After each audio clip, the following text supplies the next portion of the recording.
Hey guys, welcome back to Module 16, CVP, Cost Volume Profit Analysis and Planning. So really what has to happen for us to make money? This is Module 16. In Chapter 15, we learned that costs behave differently. Some costs are variable, some are fixed. And some contain both fixed and variable components. But now we're going to use that information to answer one of the most fundamental questions managers face. What has to happen for this business to make money? That's the purpose of CVP analysis, cost, volume, profit. CVP helps managers understand the relationships among selling price, sales volume, variable cost, fixed costs, and ultimately profit. And once we understand those relationships, we can begin asking some extremely useful managerial questions. How many units do we have to sell to break even? How much do we need to sell to earn a particular profit? What happens if we lower the selling price? What happens if our variable costs increase? What happens if we invest in automation and increase fixed costs? And how risky is our cost structure if sales decline? Those are the questions I want you thinking about through this module. So, contribution margin. That's really the starting point for CVP analysis. Conceptually, sales minus variable costs equals contribution margin. And why do we call it contribution margin? Because every dollar of contribution margin first contributes toward covering the fixed cost. So every time you sell a product, I price it at $100 and I sell it for $60, that means that $40 goes toward my rent every month. Every product I sell goes toward my rent and covering all my fixed costs. It means, how many do I have to sell in order to cover my rent? And that's sort of my break-even point. That's the contribution margin. It's really important. So revenue isn't the same as profitability. So suppose someone tells you we can generate another $1 million in sales, and that sounds amazing. But as a manager, that's not enough information. My next question is, what is the contribution margin on those sales? If we generate $1 million in additional revenue, but we incur $950,000 of additional variable costs, those sales only contribute $50,000 toward fixed costs and profit.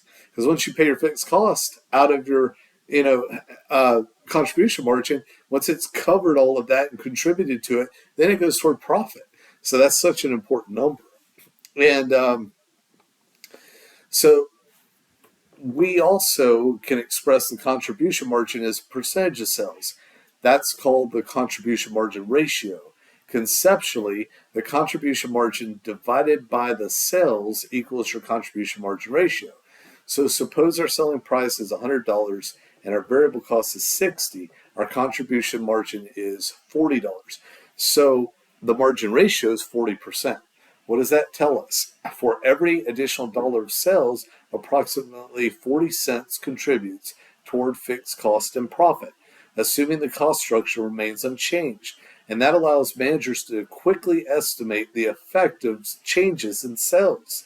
If sales increasing by $100,000, by $100,000, and the contribution margin ratio is $40,000, we would expect approximately $40,000 of additional contribution margin. So once fixed costs have been covered, that additional contribution margin increases operating profit. And for part 3, we can also answer one of the most common managerial questions. How much do we have to sell before we stop losing money? That's the break-even point. At break-even, total revenue equals total cost, and operating profit equals 0. We are not making any profit. That's break-even. Using the contribution margin, the break-even formula is the fixed cost divided by the contribution margin per unit. Okay, that's different than the percentage. It's per unit. Equals our break-even units. So say that we have fixed costs, which are $200,000, and our contribution margin is $40 per unit. The break-even point would be $200,000 divided by $40 equals 5,000 units. And that means that the first 5,000 units generate enough contribution margin to cover our $200,000 of fixed costs. After that point, additional contribution margin begins generating operating profit. So, from a manager's perspective, break even is really a decision tool. I don't want you thinking about break even as simply a formula you memorize for an exam. Imagine you're considering opening a new location, and the analysis tells you the location needs 50,000 customers per year just to break even. Now ask, is $50,000 customers realistic? What is the size of the market? What are the competitors doing? What happens if we attract only 40,000? What assumptions went into our selling price and our variable cost? Now, break even becomes part of a strategic decision rather than an accounting exercise. That's how managers should use CVP. So, for our target profit, managers usually don't enter a business simply hoping to break even. That's a non-profit. They want to earn a return. So CVP can therefore be extended to calculate the sales necessary to achieve a target profit. Conceptually, that's fixed cost divided by target profit, and it must be covered by the contribution margin. So fixed cost plus a target profit divided by the contribution margin per unit equals your recorded sales. So suppose your fixed costs are $200,000, but management wants to earn $100,000 profit. So then you put the $200,000 fixed cost plus the $100,000 profit. The contribution margin is still $40. And so now we know it's $300,000 divided by 40, and we know 7,500 is our units to not only break even, that was the first 5,000, but we need 2,500 extra units sold in order to get the $100,000 profit. And you can see how you can build sales goals and quotas throughout the organization, because this is the profit we want to achieve, and this is how many units we have to sell to get there by month, by week, by day. So you can see how that is very useful for planning. Management can establish a target profit and work backwards in order to determine the sales volumes necessary to achieve it. So CVP is really about what if. This is where CVP becomes especially valuable. Managers don't simply calculate break even once and stop. They use CVP to evaluate alternative decisions. Suppose we're considering reducing our sales price from $100 to $90, and sales volume might increase, but contribution margin per unit will decline unless the costs also decrease. So the question becomes, will the additional volume be enough to compensate for the lower contribution margin? Or suppose a supplier announces that managerial costs are increasing. Our variable costs rise. Now, what happens to the contribution margin, and what happens to break even?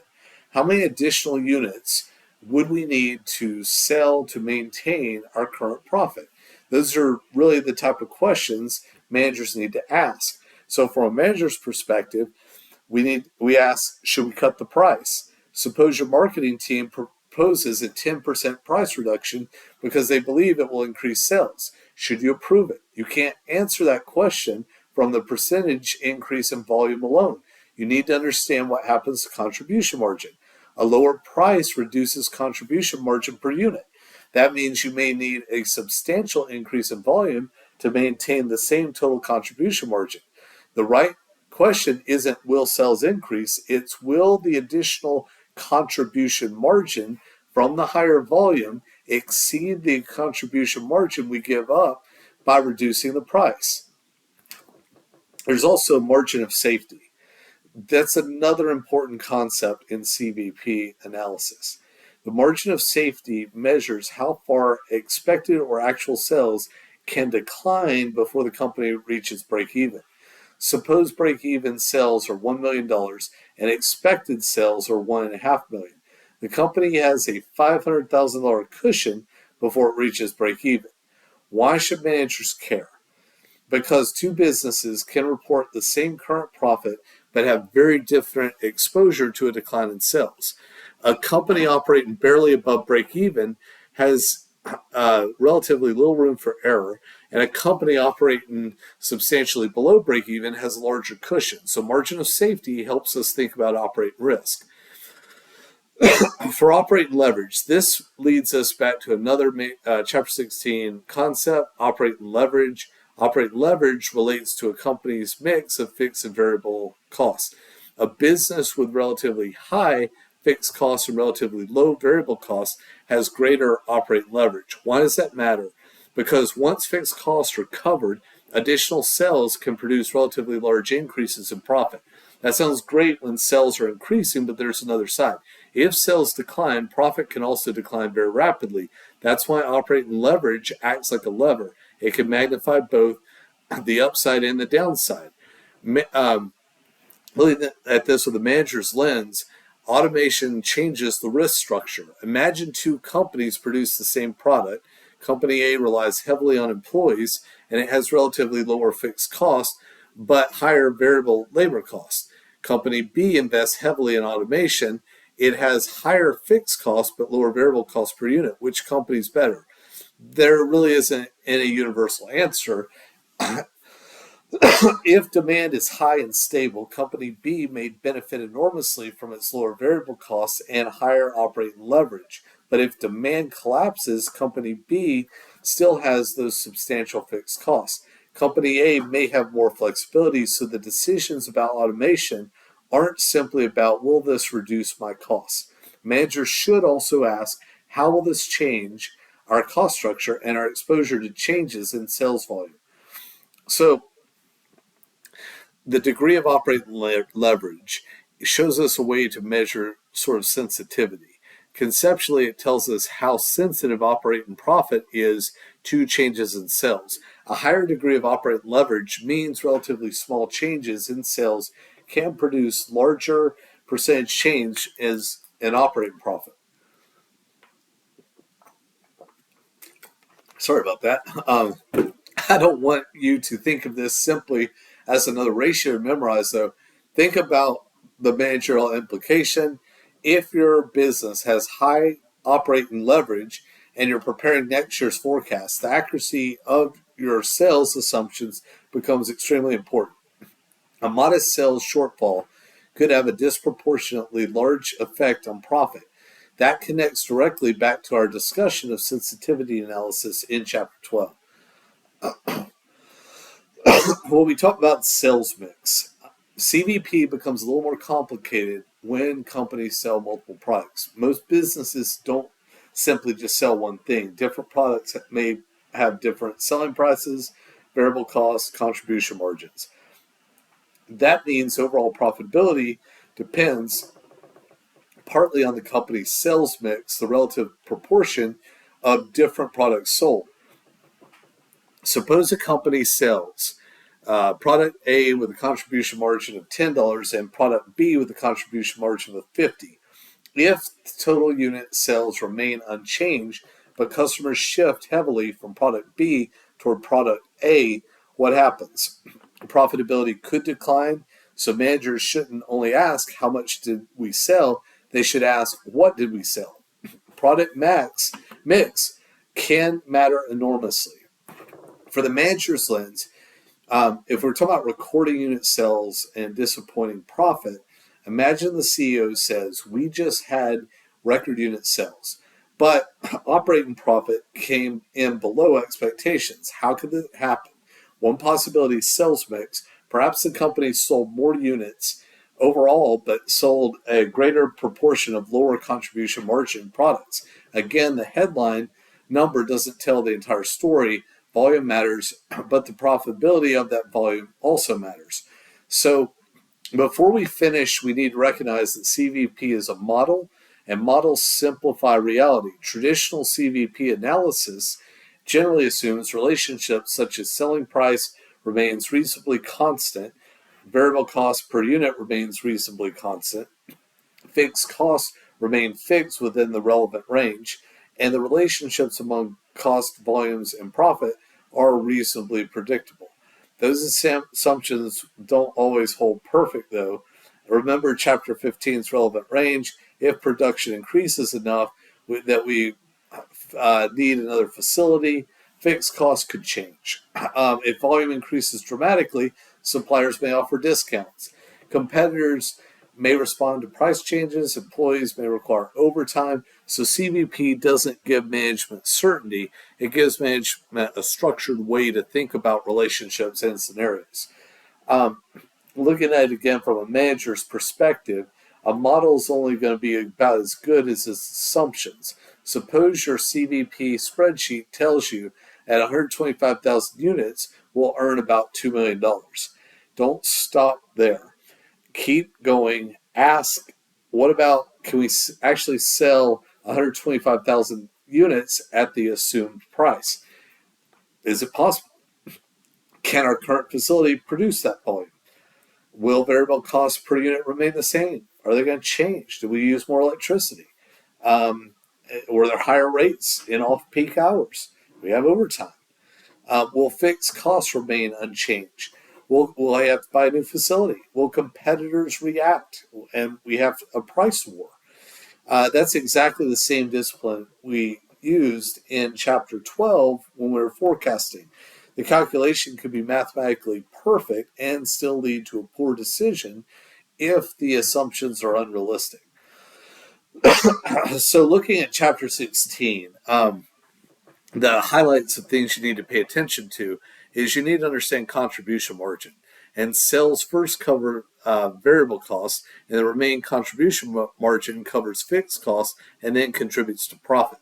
Also, you need to understand the contribution margin ratio and what it tells us about the effect of the change in sales. You also need to understand break-even analysis, but don't just calculate break-even. You need to ask whether the required sales level is economically realistic. You also need to understand how to extend the break-even analysis to a target profit, because managers can work backward from a desired profit to determine the sales required. You just have to know what it is.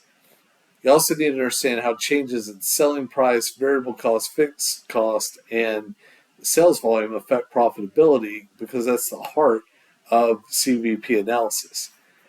You also need to understand the margin of safety as a measure of how much sales can decline before the company reaches break even, and understanding operating leverage. Higher fixed costs can magnify profit growth when sales increase, but they can also magnify losses when sales decline. You also understand the sales mix. For a multi-product company, it isn't enough to know how many units were sold. The mix of high and low contribution margin products also matters. And finally, remember the CVP is a decision model. The most important question isn't, can I calculate cost break even? It's what happens to our profitability and risk, our assumptions about price, volume, and cost, as they change. That's the manager's lens that I want you to take from Chapter 16, and it leads directly back into our final managerial chapter. In Chapter 17, we're going to take another step.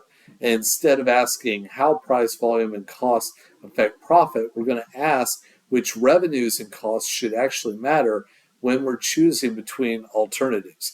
That's where we'll examine relevant cost and differential analysis and apply managerial accounting directly to decisions such as special orders, outsourcing, product discontinuation, and constrained resources.